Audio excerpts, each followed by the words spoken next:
Ayan, magandang morning. Isuzu Travis na wala ng lamig. Ayan, check nga natin compressor.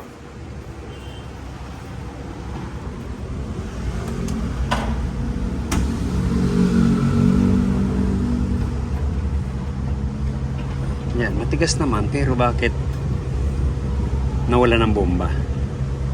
Ayan, check natin ang bomba. Ayan, ito po yung sa likod ng Isuzu Travis. Yan, binabaan natin para malinis at ma-flashing. Ayan.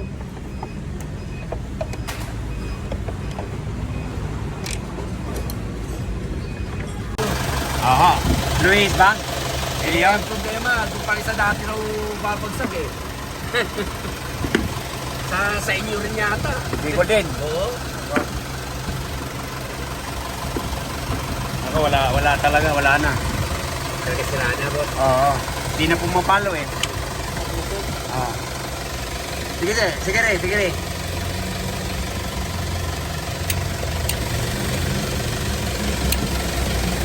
Ayan o, wala. Oh, kahit kaunti. Oh, dapat to. Gagano no. Hindi na rin humisip-sip. Wala na talagang bomba. Kahit kaunti. Ayan, nirekta po natin sa battery. Umiikot. Maandar ang compressor. Okay. Patay na po. Wala na bomba talaga ang compressor. Lalay lang. Hindi pitik-pitik lang. Yan, bagya lang ang ano.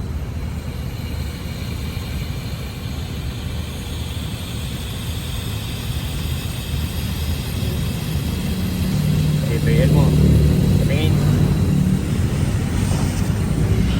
Ayan. Ayan, sir, oh. Oh.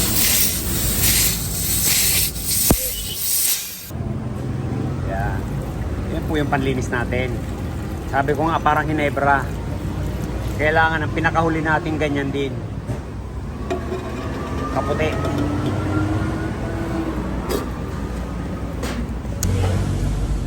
Pitik-pitik lang.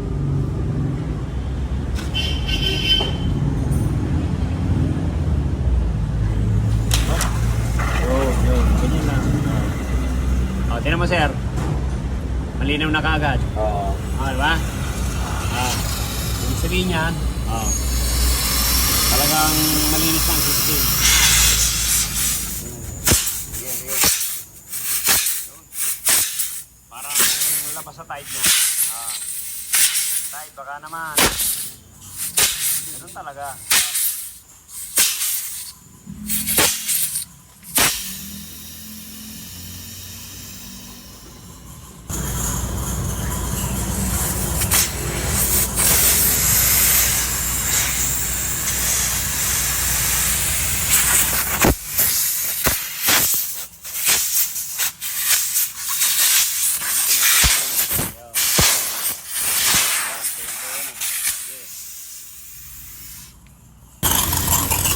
Ito naman po yung evaporator sa unahan. Pa-flashing din natin ito.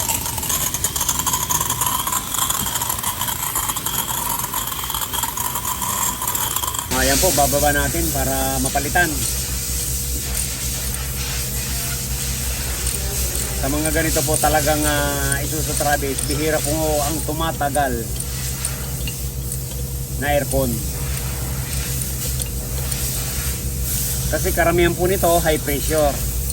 Pagdating sa tanghali na, humihina na ang lamig dahil high pressure siya. Kaya magdadagdag po tayo ng condenser dito. Iba po ang init sa Pilipinas.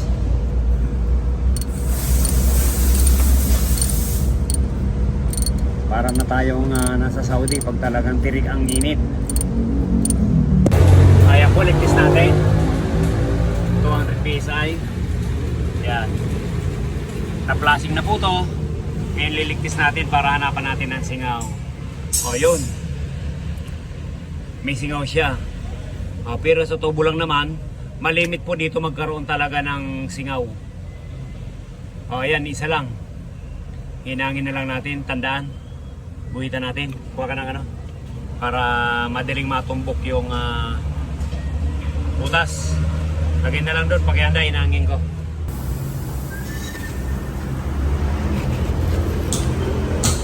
Doon.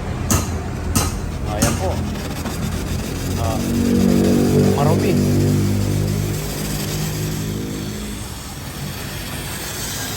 Okay, palinawin natin yan. Yan. Hinangin po natin yung singaw.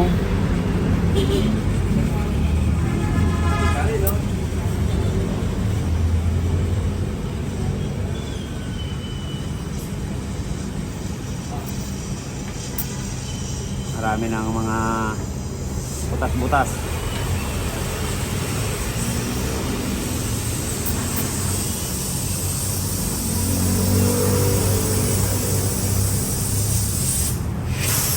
Yun. Ito po yung sing-sing valve na nilalagyan ng expansion valve. Okay. Sige, ligtis. Ayan, ligtis po natin uli yung hininang natin. Ayan, wala na. Obserbahan na lang natin yan dyan. Ayan, nakababad.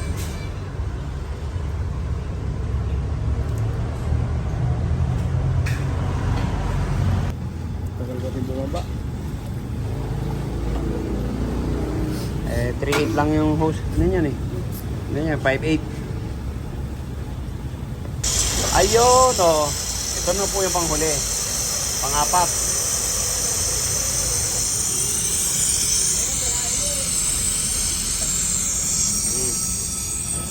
Isa, dalawa, tatlo, apat. Okay, ito yan na lang natin to.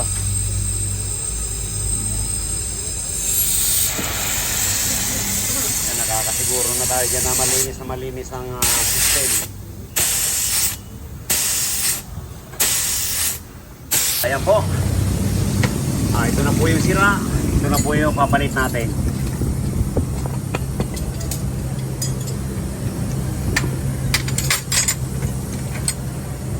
Hindi mapit.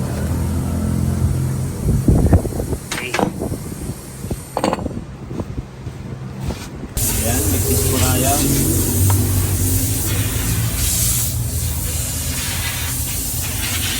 Ayan, 225. Okay. Wala.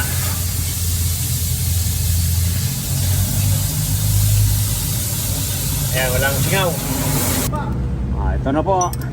Yung pinilit natin na compressor. Kita na lang yung bolt or tornilyo.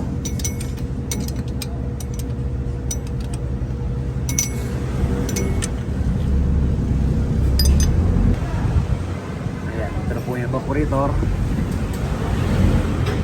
babalik na lang din natin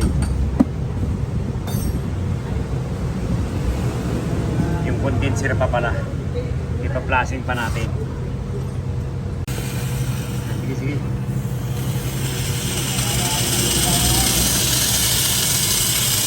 Yan, nandito ang napaka-itim sa condenser.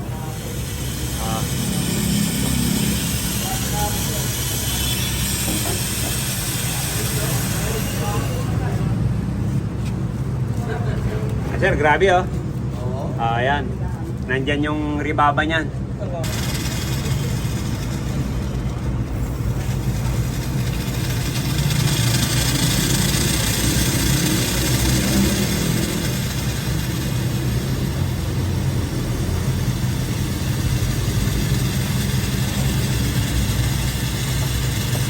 Yung kasing sa evaporator, nasala na yun ang filter.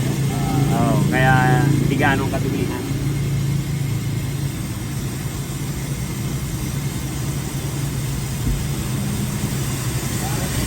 Yung dryer filter niya, papalitan niya. Ayaw po. Dire-diretso na, no?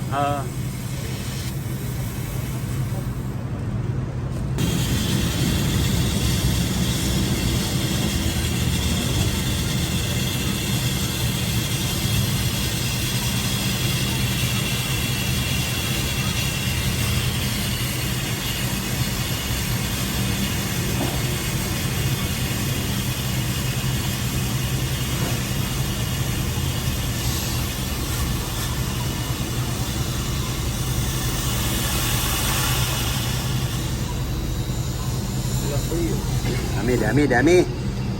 Sige lang. Hanggang hindi pumuputi.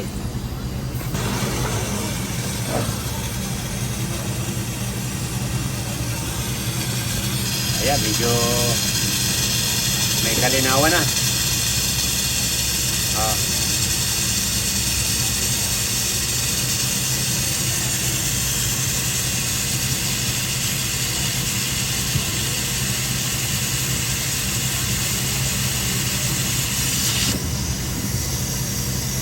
Ayan. Tapa.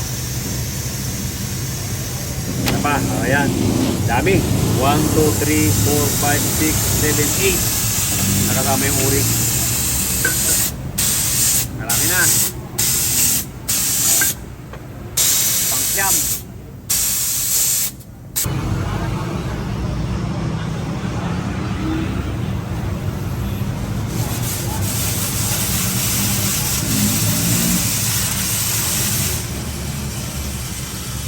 Yun.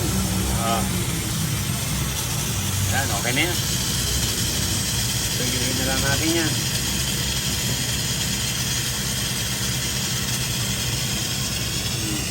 Kasi yung pinakauna po niya, no?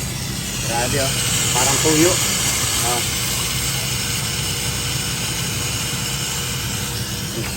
Tugilin na lang natin.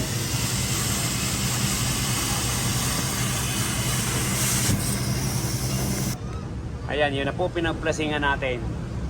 Ayan, nagpalit na rin tayo ng filter dryer. Ayan, yan yung filter. Pinalitan na natin. Ayan. Ayan, ito na po yung pinalit natin na condenser sa ilalim. Ayan. Ginawa po natin tatlo. Isa sa unahan, yung pangalawa, pangatlo. Para gamutin po natin yung high pressure. Pag nag-high pressure, yan po ang pinagmumulan, masira ang compressor. Kaya ito lang po ang solusyon para tumagal ang compressor. Yan, magliligpis na po tayo. Yan, ito na po yan. Hindi po tayo nag-welding, puro tornilyo tayo. Yan, okay na. Yung electrical, tatap na lang din. Yan yung relay. Okay, liligpis na tayo. Ayan po, okay na. Hindi na gumalaw. Kaya babakimin na po natin to para makargahan. Okay. Ayan po. Hindi na gumalaw. Ayan, pakawalan na natin.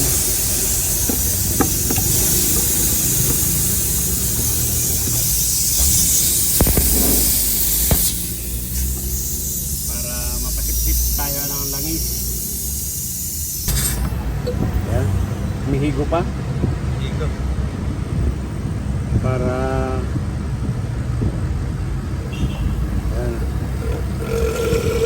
Ayan, oh.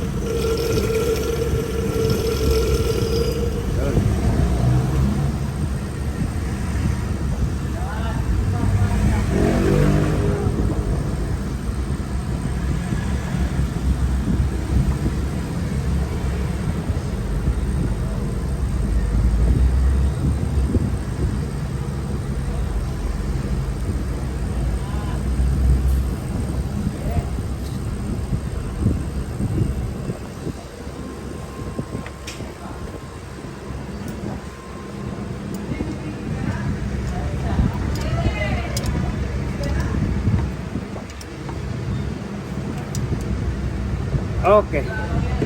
Yeah, vacuum tayo. Yeah. Tapos, pego pali tayo dito sa side. Yeah.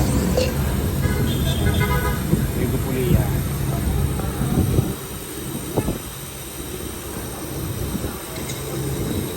Okay.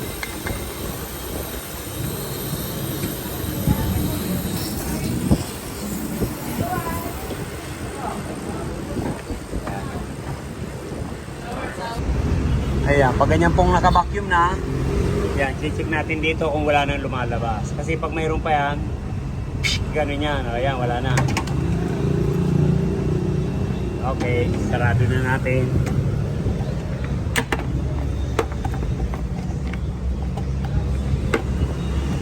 Saka natin obserbahan ulit. Nasa 20. Yan, kaunting pasingaw.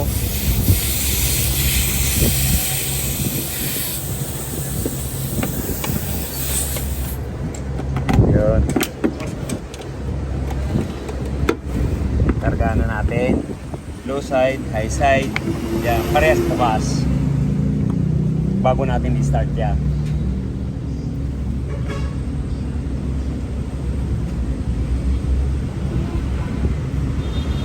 Okay. Start na natin. Yan, nalagyan natin ng langis. Vacuum na. Ayan, okay. Okay, start. Okay.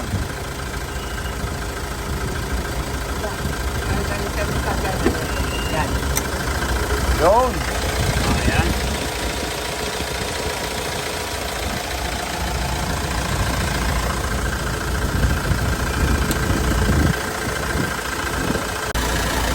Ayan na po yung final na karga natin, sir.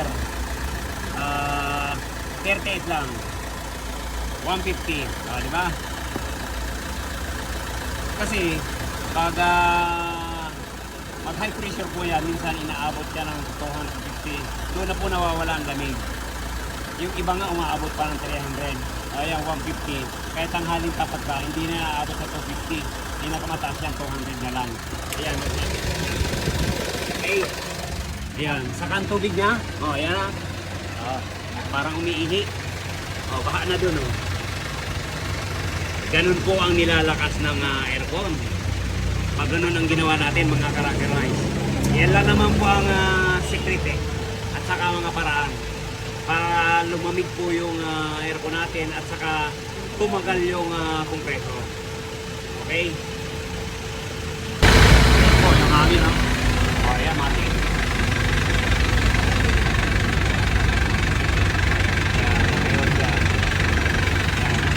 Parang tubig po nagbabahan. Maging sa ulian at sa tatagunan.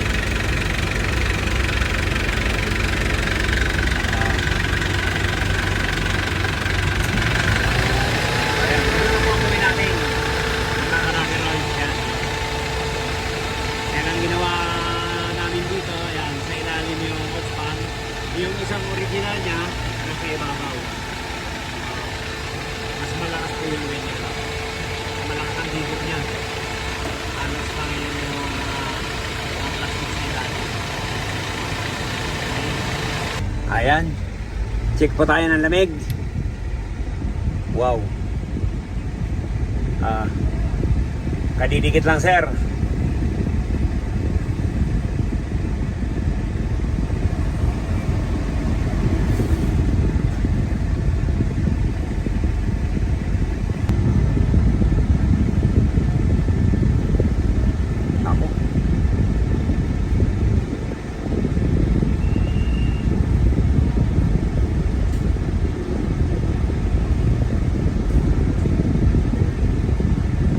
Ayan, Sir Jerry. Pagpasensyahan mo na yan. Yung mga nakikita mo ngayon, personal na sasakyan mo. Dating napapanood ko lang. Pwede na yan, 5. Automatic. Negative. Matic. Gusto, no? 5 matic. Ayos. Okay na, sir, check din natin sa likod kung ilan. Kotse rito, ayan. Tingnan natin. Ano, boss? Sir, kamusta lamig? Okay na. Okay na? Okay. Maraming salamat. Yan. Si Sir Jerry ng Apalit, Pampanga. Yan, okay na. Nagpalit po tayo ng compressor at nagdagdag tayo ng condenser.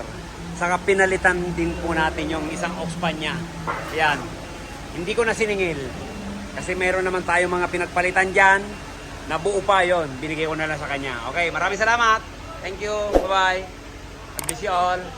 Oh, yung hindi pa nagsusubscribe, subscribe naman po. Rocky Royce. Thank you.